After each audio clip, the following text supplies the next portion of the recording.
Doctor Himanta Biswa Sarma জিন্দাবাদ জিন্দাবাদ জিন্দাবাদ ডক্টর হিমন্ত বিশ্ব শর্মা জিন্দাবাদ জিন্দাবাদ জিন্দাবাদ নরেন্দ্র মোদী জিন্দাবাদ জিন্দাবাদ জিন্দাবাদ চলিত বিধানসভা অধিৱেশনত অসম চৰকাৰে চাহ শ্ৰমিকসকলৰ পৰিয়ালৰ বাবে মাটিৰ পট্টা প্ৰদান কৰা প্ৰস্তাৱ গৃহীত হোৱাৰ লগে লগেই অসমৰ বিভিন্ন প্ৰান্তত থকা চাহ বাগিচাসমূহত শ্ৰমিকসকলৰ মাজত আনন্দৰ বন্যা বৈছে।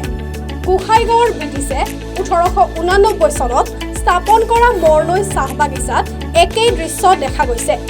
চাহ শ্ৰমিকসকলে অসম চৰকাৰক লগতে মুখ্যমন্ত্ৰী ডক্টৰ হিমন্ত বিশ্ব শৰ্মাক ধন্যবাদ দি জয়ধ্বনি দি আনন্দ প্ৰকাশ কৰা পৰিলক্ষিত হৈছে। ডক্টৰ হিমন্ত বিশ্ব শৰ্মা জিন্দাবাদ জিন্দাবাদ জিন্দাবাদ ডক্টৰ হিমন্ত বিশ্ব শৰ্মা জিন্দাবাদ জিন্দাবাদ জিন্দাবাদ অন্যহাতে শ্ৰমিকসকলে কয়, আমি বৰ্তমান পোৱা দিন মজুৰি 250 টকাৰে দিন নচলে। সপ্তাহত এদিন আমি ল'ৰা ছোৱালীৰ মুখত মাছ মাংস তুলি দিব নোৱাৰোঁ। আমি চৰকাৰক আহ্বান জনাওঁ যে আমাৰ হাজিৰা 350 টকা কৰিবলৈ। অন্যহাতে আমাৰ থাকিবলৈ এখন ঘৰ নাই, বাগানৰ ভঙা চিঙা কোৱাৰ্টাৰত থাকোঁ।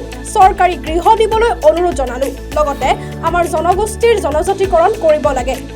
আমি মৰনৈ চাহ বাগিচাৰ সকলো শ্ৰমিকসকলে আজি খুবেই আনন্দিত উপভোগ কৰিছোঁ, কাৰণ যোৱাকালি এটা আমালোকৰ কাৰণে এছেম্বলিত এটা ঐতিহাসিক দিন।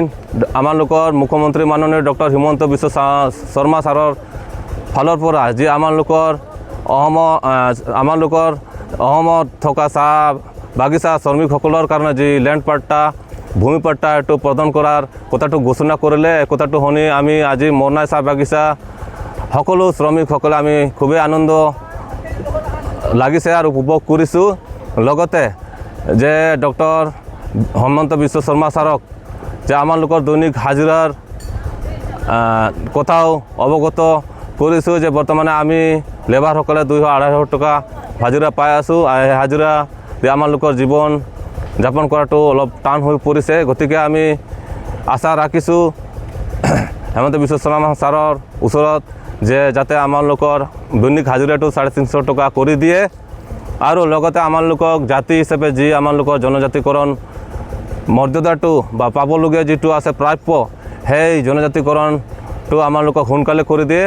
আৰু আমি অসমত থকা সকলো বাগিচা ফালৰ পৰা আমি ডক্টৰ হিমন্ত বিশ্ব শৰ্মা ছাৰক লগতে বিজেপি চৰকাৰক আমি কথা দিছোঁ বা ৰাখিছোঁ যে যেনেকৈ তেখেতে আমালোকক ফূৰ্তি বা আনন্দিত ৰাখিবলৈ বিচাৰিছে, অনাগত দিনত আমিও তেখেতক আনন্দ বা ফূৰ্তি দিম বুলি আমি তেখেতক কথা দিছোঁ।